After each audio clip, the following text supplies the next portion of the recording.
Assalamualaikum warahmatullahi wabarakatuh. Sahabat Dobo dimana saja berada, kembali lagi dengan saya di Dosen Bonsai Channel. Di siang hari ini kita bertemu dengan pohon ulmus yang saya miliki. Dan pohon ini sejak saya cangkok sampai sekarang itu sekitar 3 tahun saya merawatnya.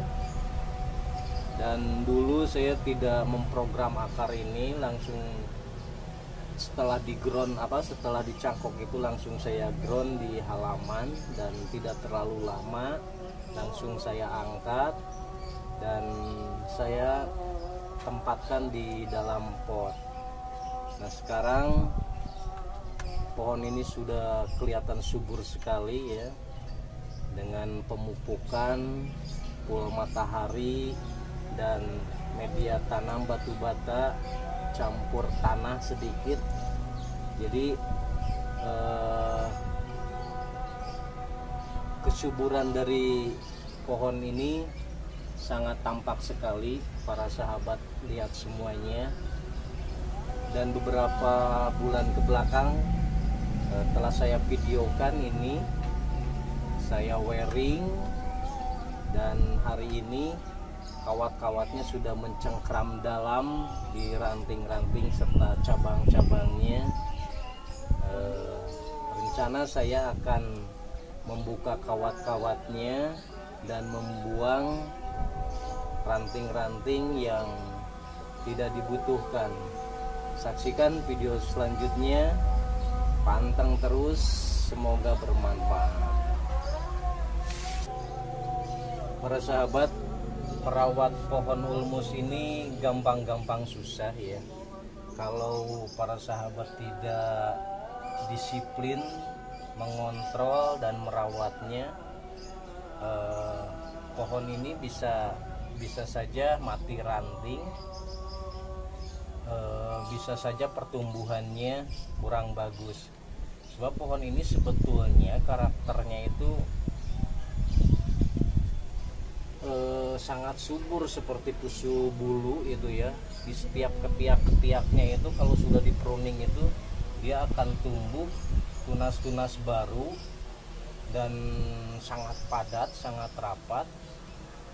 Dan itulah yang akan mencuri nutrisi yang seharusnya nutrisi itu disalurkan ke ranting-ranting yang kita butuhkan. Tapi karena misalnya para sahabat merawatnya tidak kontrol full, maka si tunas-tunas itu akan banyak dan akan terus tumbuh ya, seperti pohon ini para sahabat. Ini sudah seharusnya sudah segera untuk dibuang tunas-tunas yang tumbuh di ketiaknya. Nah, ini seperti ini, itu harus dibuang biar nutrisi itu berjalan searah ke ranting yang kita butuhkan. Jadi kalau tidak dibuang ini akan tumbuh dan besar seperti ini, panjang besar seperti ini. Nah, tinggal para sahabat mana yang akan dibutuhkan, yang akan ditumbuhkan secara subur, itu yang mana. Nah, ini dibuang saja. Ini ada, setelah saya barusan dipotong-potong yang kecil-kecilnya, ini yang panjangnya juga sudah ada 4 nih. Padahal kita butuh 1 saja biar menarik cabang yang dirasa masih kecil ini para sahabat. Jadi buang saja yang 3 yang ada di sini. 1, 2, 3, buang saja. Dan ini para sahabat kawatnya juga sudah mencengkram. Ini kalau kawat sudah mencengkram seperti ini, bakal tunas di pohon ulmus ini akan sering muncul karena si cabang itu sudah terikat, tercengkram oleh kawat. Nah, dari cengkraman kawat itu biasanya tunas itu akan tumbuh. Maka pengontrolan itu sangat penting sekali para sahabat. Jadi kalau sudah dicengkram begini cabang-cabangnya oleh kawat, segera dibuka kawatnya dan biarkan dia subur ke ranting yang kita sisakan itu ya, seperti ini ke ranting yang satu ini. Jadi sudah kawatnya dibuka, kita buang ranting-ranting yang tidak terpakainya, kita buang bekas-bekas ranting itu biar tidak mati. Kalau bisa setelah dipotong itu bekasnya luka itu kita haluskan dengan pisau biar kulit kambiumnya ini bisa segera menutup para sahabat.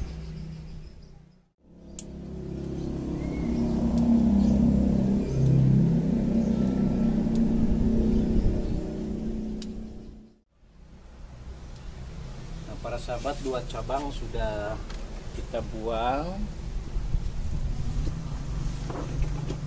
Tunas-tunas yang bermunculannya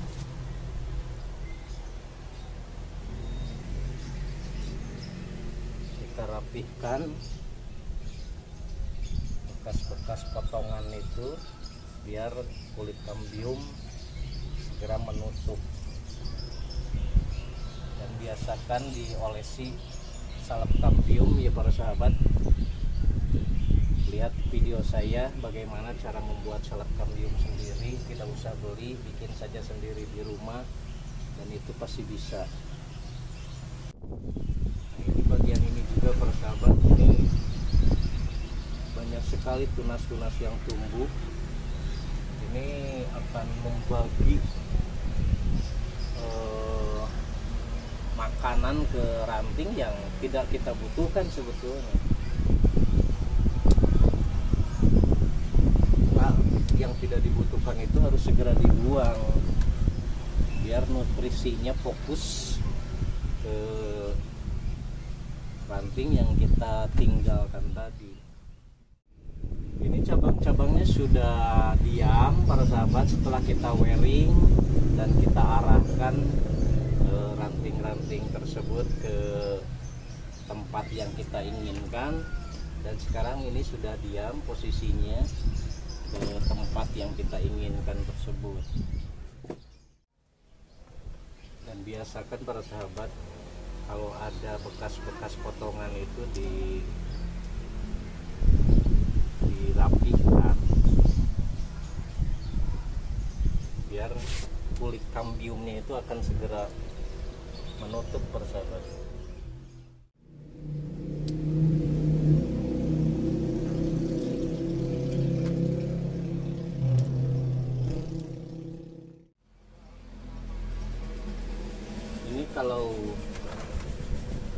Kalau rantingnya ini kita bikin jarang, kita bikin fokus, ini akan cepat dengan membuat media tanam yang betul-betul subur. Ini akan cepat menarik pembesaran cabang-cabang yang ada di sini para sahabat. Dan terus kita kontrol biar posisi cabang dan ranting itu betul-betul searah dengan kondisi cabang dan ranting yang kita inginkan, kita kawat dengan wearing tersebut.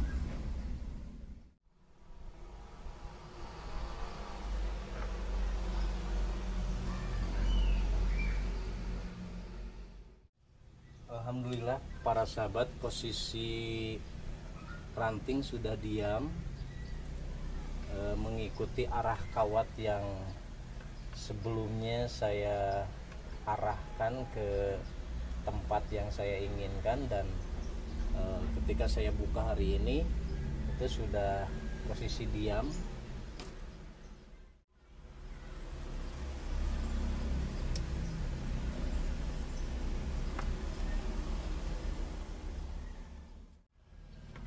Ini juga para sahabat sangat menumpuk. Ini bagus nanti kalau sudah posisi matang. Kalau sudah matang ini sangat bagus, tinggal kita gunting-gunting saja, kita bentuk trap-trap, itu sudah bagus. Tapi karena ini posisi ranting masih proses posisi pengarahan cabang dan ranting, jadi hal-hal seperti ini itu harus dibuang saja para sahabat. Kita belum membutuhkan kerapatan dari anak-anak ranting atau cucu-cucu ranting.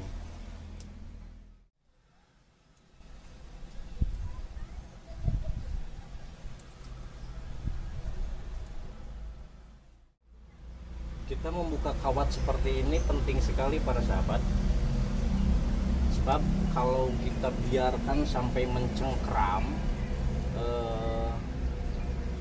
pertumbuhan dari ranting itu akan terhambat.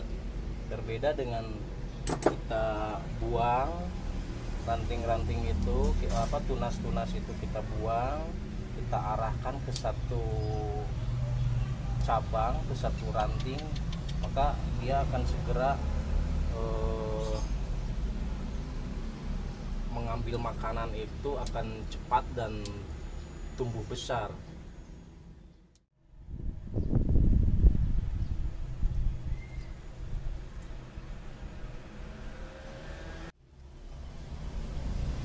Gunting ini sangat membantu sekali untuk membuka kawat para sahabat. Ini gunting untuk membuat spiral pep ya, dan ada di store biasanya. Ini sangat membantu sekali untuk membuat kawat-kawat kecil. Nah, setelah dibuka kawatnya seperti ini, baru pemupukan yang super ekstra para sahabat itu akan betul-betul memompa dari pertumbuhan pohon ini. Itu seolah-olah kalau sudah dibuka kerangkengnya, lalu dia dikasih makan yang luar biasa ekstra, maka si pohon akan subur, betul-betul subur ya.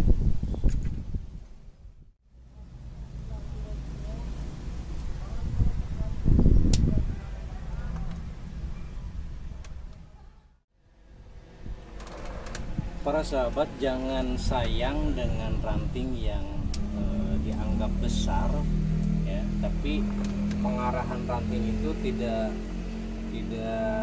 sesuai dengan arah pertumbuhannya. Jadi kita potong saja para sahabat, seperti ini nih para sahabat.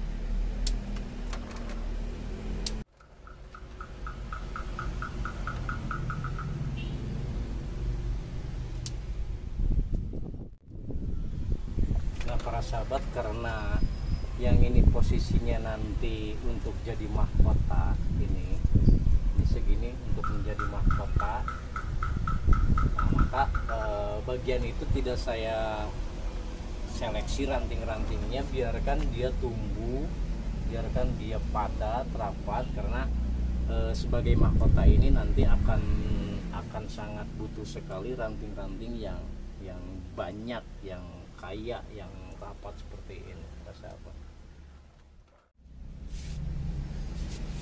Ranting di bagian cabang ini kita arahkan para sahabat biar dia tidak lari ke atas. Cukup sekitar 2 minggu saja kita kawatin, lalu setelah itu kita buka biar tidak mencengkram. Ini hanya butuh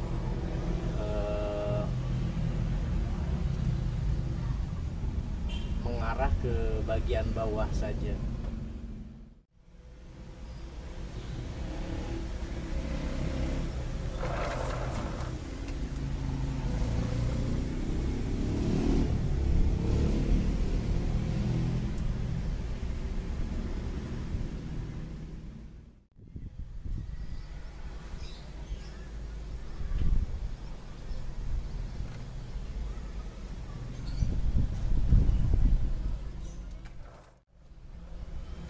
Nah, inilah para sahabat, proses pembukaan kawat, sekaligus kita sedikit-sedikit mengarahkan seleksi ranting mana yang sekiranya nanti akan tumbuh suburkan. Nanti kalau sudah ada keseimbangan di bagian ranting-ranting yang saya los ini, kita tinggal mengarahkan ranting-ranting tersebut ke arah bagian mana yang akan kita inginkan. Dan ini sebetulnya sudah komplit sekali ya, bagian depannya, bagian sampingnya, samping kiri, samping kanan, bagian belakangnya, dan bagian mahkotanya pun ini sudah mengisi. Tinggal proses keseimbangan saja dan proses pengarahan ranting-ranting ke sebelah mana yang nanti kita buat senatural mungkin, karena pohon ini sebetulnya pohon lurus ya, bergaya lurus. Ini mestinya gini gitu ya, posisinya lurus seperti ini, tapi karena akar yang ada itu hanya menyamping ke bagian sini, maka saya posisikan menanamnya itu menanam bergaya miring seperti ini gitu. Jadi ini masih tetap gaya-gaya informal, gaya-gaya natural nantinya, dan insya Allah ini akan menjadi bonsai yang bagus juga di taman bonsai saya. Semoga apa yang saya sampaikan, apa yang saya bagikan dengan para sahabat semuanya di hari ini bisa bermanfaat, dan tulis komentar bila ada hal-hal yang bisa ditanyakan. Terima kasih. Assalamualaikum warahmatullahi wabarakatuh.